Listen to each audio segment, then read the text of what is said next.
Hello friends, नमस्कार। Welcome back my channel talent teacher job. मैं प्रियंका स्वागत करती हूँ आप सभी का आपके अपने चैनल टैलेंट टीचर जॉब में।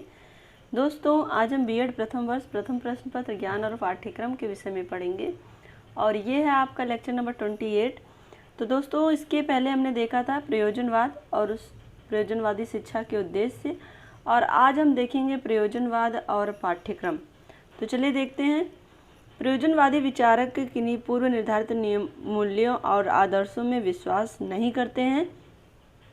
उनके लिए ज्ञान का कोई अस्तित्व नहीं है। तो दोस्तों, यहाँ पर हम देखें, प्रयोजनवादी विचारक जो हैं वो मूल्यों और आदर्शों में विश्वास नहीं करते हैं और ज्ञान का उनके लिए कोई अस्तित्व नहीं है, क्योंकि मनुष्य की आवश्यकताएं और अनुभव बदलते रहते हैं। अतः ज्ञान अनुभव को समृद्ध बनाने में सहायक होता है। उनके अनुसार मनुष्य की आवश्यकताओं और अनुभव में परिवर्तन होने के कारण किसी निश्चित पाठ्यक्रम का निर्माण नहीं किया जा सकता। तो दोस्तों, इसके पहले भी हमने देखा था कि जो प्रयोजनवाद है उसमें मनुष्य की आवश्यकताएं बदलती रहती हैं और अनुभव में परिवर्तन होने के कारण किसी निश्चित पाठ्यक्रम का निर्माण नहीं किया जा सकता है। प्रयोजनवादी व्यापक, गतिशील, क्रिया प्रधान पाठ्यक्रम का निर्माण करना चाहते हैं। वे पाठ्यक्रम निर्माण के लिए विभिन्न प्रकार के सिद्धांतों का प्रयोग करते हैं जो निम्नलिखित हैं। नंबर 1 है उपयोगिता का सिद्धांत। प्रयोजनवादी विचारकों ने पाठ्यक्रम के विभिन्न सिद्धांतों में पहला प्रमुख सिद्धांत उपयोगिता का सिद्धांत माना है। उनके अनुसार पाठ्यक्रम में वे ही विषय रखे जाएं जो बालक के लिए उपयोगी हो तथा भविष्य में आने वाली समस्याओं का समाधान कर सकें। तो दोस्तों, यहाँ पर हम देखिए कि प्रयोजनवादी जो विचारक हैं वो ऐसे विषयों को स्थान देते हैं जो भविष्य में आने वाली समस्याओं का समाधान कर सकें। इन दृष्टिकोण से वे विषय त्रयी 3 Rs लिखना, पढ़ना और गणित का ज्ञान आवश्यक मानते हैं। तो यहाँ पर हम देखें, प्रयोजनवादी लिखना, पढ़ना और गणित का ज्ञान सबसे ज़्यादा आवश्यक मानते हैं। इसके अतिरिक्त वे सामाजिक जीवन में उपयोग होने वाली अन्य उपयोगी विषयों भाषा, स्वास्थ्य विज्ञान, इतिहास, भूगोल, गणित, विज्ञान, शारीरिक शिक्षा एवं गृह विज्ञान आदि को पाठ्यक्रम में स्थान देते हैं। तो सबसे पहले देखें, यहाँ पढ़ना, लिखना और गणित का ज्ञान आवश्यक मानते हैं। उसके बाद ये भाषा, स्वास्थ्य विज्ञान, इतिहास, भूगोल, गणित, विज्ञान, शारीरिक शिक्षा एवं गृह विज्ञान बालिकाओं के लिए आदि को पाठ्यक्रम में स्थान देते हैं। प्रयोजनवादी उपयोगिता के सिद्धांत में भविष्य के लिए किसी व्यवसाय का प्रशिक्षण आवश्यक मानते हैं। तो दोस्तों, यहाँ पर उपयोगिता का जो सिद्धांत इन्होंने दिया, इसमें ये भविष्य के लिए किसी भी व्यवसाय को अपनाने की बात करते हैं और उसके लिए वो प्रशिक्षण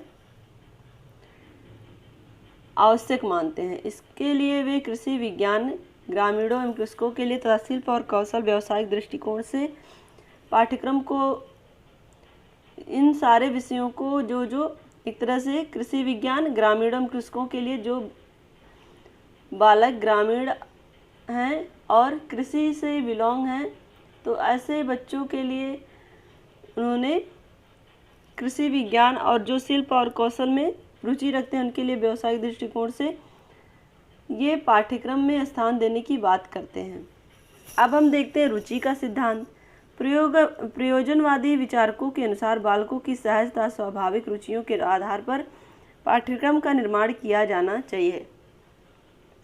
प्रयोजनवादी मानते हैं कि बालक की रुचि को ध्यान में रखकर ही पाठ्यक्रम का निर्माण किया जाना चाहिए और जॉन डीवी के अनुसार ये प्राकृतिक रुचियाँ प्राकृतिक स्रोत हैं और इन्हीं के आधार पर बालक का विकास होता है।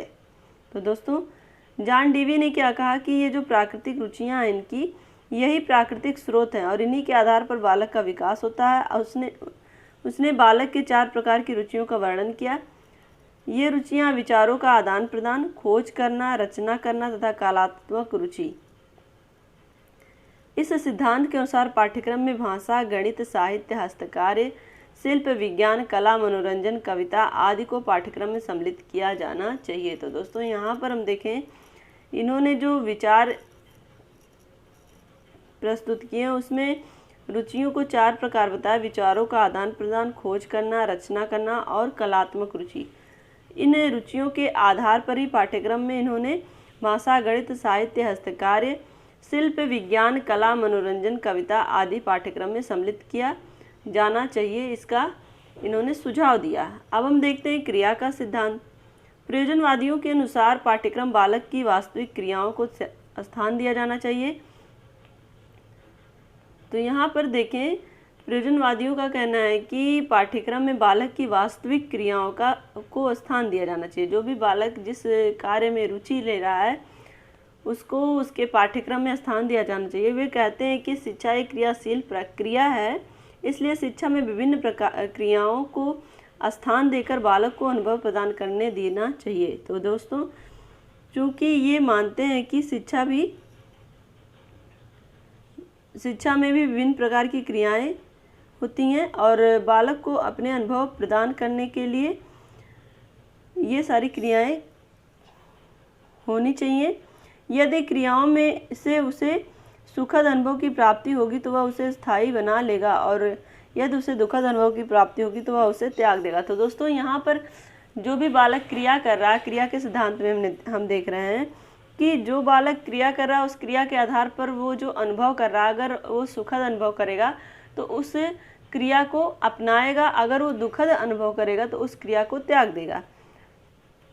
प्रयोजनवादियों का मत है कि क्रिया के सिद्धांत के अनुसार पाठ्यक्रम में विभिन्न विषयों के साथ साथ बालकों के जीवन से संबंधित अनेक क्रियाएं जैसे सामाजिक, साहित्यिक एवं सांस्कृतिक क्रियाओं का सम्मिलित किया जाना चाहिए, जिससे उसमें नैतिक अनुशासन की भावना पैदा होने के साथ नवीन अनुभव प्राप्त हो। तो दोस्तों, यहाँ पर हम देखें, बालक अपनी क्रियाओं के माध्यम से जो भी उसकी सामाजिक, साहित्यिक और सांस्कृतिक क्रियाएं हैं उसके माध्यम से उसके अंदर नैतिक स्वानुशासन आएगा और उस स्वानुशासन की भावना से साथ ही वो नवीन अनुभव भी प्राप्त करेगा। तो दोस्तों, इस तरह से वो अपने नवीन अनुभव के आधार पर, सुखद या दुखद अनुभव के आधार पर क्रियाओं का चयन करेगा। अब हम देखते हैं नंबर 4, अनुभव का सिद्धांत। प्रयोजनवादी विचारकों के अनुसार पाठ्यक्रम का केंद्र कोई विषय, विचार, शिक्षक या छात्र न होकर, यहाँ पर हम देखते हैं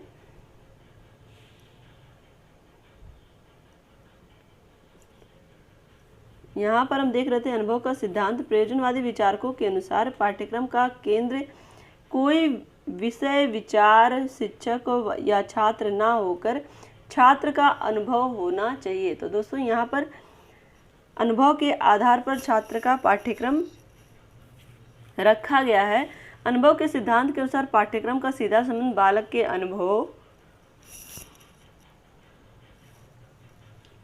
भावी व्यवसायों एवं क्रियाओं से होना चाहिए। तो दोस्तों, इस तरह से हम देखें, जो भी बालक अपने अनुभव के आधार पर व्यवसाय चुनता है, जो भी वो क्रिया करता है, उसी के आधार पर उसका पाठ्यक्रम होना चाहिए। इसका कारण यह है कि यदि यही अनुभव बालक को नवीन अनुभव प्रदान कर संचित अनुभव का विकास करता है और जो बालक अनुभव ग्रहण कर रहा है वही अनुभव धीरे धीरे उसके पूर्व ज्ञान से जुड़कर नवीन ज्ञान में परिवर्तित होकर के उससे संचित अनुभव का विकास करने में मदद करता है। जॉन डीवी ने सामाजिक अनुभव को पाठ्यक्रम का आधार माना, इसलिए बालकों को स्वानुशासन का पूरा अवसर प्रदान किया जाना चाहिए। अब हम देखते हैं एकीकरण का सिद्धांत। प्रयोजनवादी पाठ्यक्रम में विषयों के परंपरागत विभाजन की निंदा करते हैं। उनकी दृष्टि में पाठ्यक्रम के विषय अलग अलग विषय मात्र न होकर एक दूसरे से संबंधित होने चाहिए। वे यह भी कहते हैं कि सभी विषयों को अलग अलग न पढ़ाकर उनका एक मिश्रित स्वरूप बालकों के सामने प्रस्तुत किया जाना चाहिए। इस संबंध में रास का कथन है कि उल्लेखनीय है कि उनके अनुसार प्रयोजनवादी पाठ्यक्रम में विषयों के परंपरागत विभाजन की निंदा करते हैं। तो दोस्तों, यहाँ पर हम देखें, जो प्रयोजनवादी हैं वो एकीकरण का सिद्धांत पर बल देते हैं। उनका कहना है कि सारे विषयों के जो पाठ्यक्रम है वो विषय अलग अलग ना होकर के एक दूसरे से संबंधित होना चाहिए, जिससे कि वे कहते हैं कि सभी विषयों को अलग अलग ना पढ़ाकर उनका एक मिश्रित स्वरूप बालकों के सामने प्रस्तुत किया जाना चाहिए। इस संबंध में रास का कथन है कि प्रयोजनवादी पाठ्यक्रम में विषयों को परंपरागत विभाजन की निंदा करते हैं और एक विषय को दूसरे विषय से कठोरतापूर्वक अलग करने की भावना का अंत किया जाना चाहिए। तो दोस्तों यहाँ पर एकीकरण के सिद्धांत के माध्यम से सारे विषयों का एक दूसरे से संबंध होना चाहिए और एक साथ पढ़ाए जाने की बात करें। इसका कारण यह है कि मानव क्रियाएं महत्वपूर्ण है, ना कि विद्यालय में पढ़ाया जाने वाला विषय और उसके द्वारा सीखने के लिए दी जाने वाली सामग्री। अलग अलग विषय पढ़ाने की बजाय छात्र को यह सब ज्ञान प्राप्त करने के लिए प्रोत्साहित किया जाना चाहिए जिसका उस क्रिया से संबंध है, जिस पर वह, यहाँ पर हम देखें, वह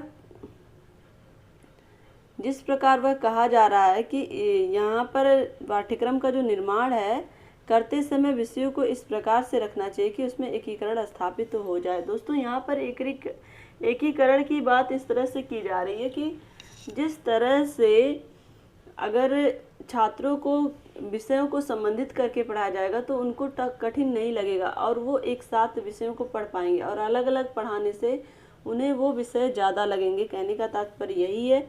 तो दोस्तों नेक्स्ट टॉपिक में हम पढ़ेंगे प्रयोजनवाद और शिक्षण विधि। आज हमने देखा पाठ्यक्रम। तो दोस्तों हमें कमेंट करके ज़रूर बताइएगा कि ये वीडियो आपको कैसा लगा। अगर ये वीडियो आपको अच्छा लगा है तो एक लाइक करिएगा, अपने दोस्तों के साथ शेयर करिएगा, और अगर चैनल पर नए हैं तो प्लीज़ चैनल को सब्सक्राइब करके बेल आइकन बटन को प्रेस कर लीजिएगा, जिससे हमारे सभी वीडियोज़ की नोटिफिकेशन आपको मिल सके। और इसी तरह से आप अपनी पढ़ाई जारी रखिए। हमसे जुड़ने के लिए थैंक यू सो मच। जय हिंद।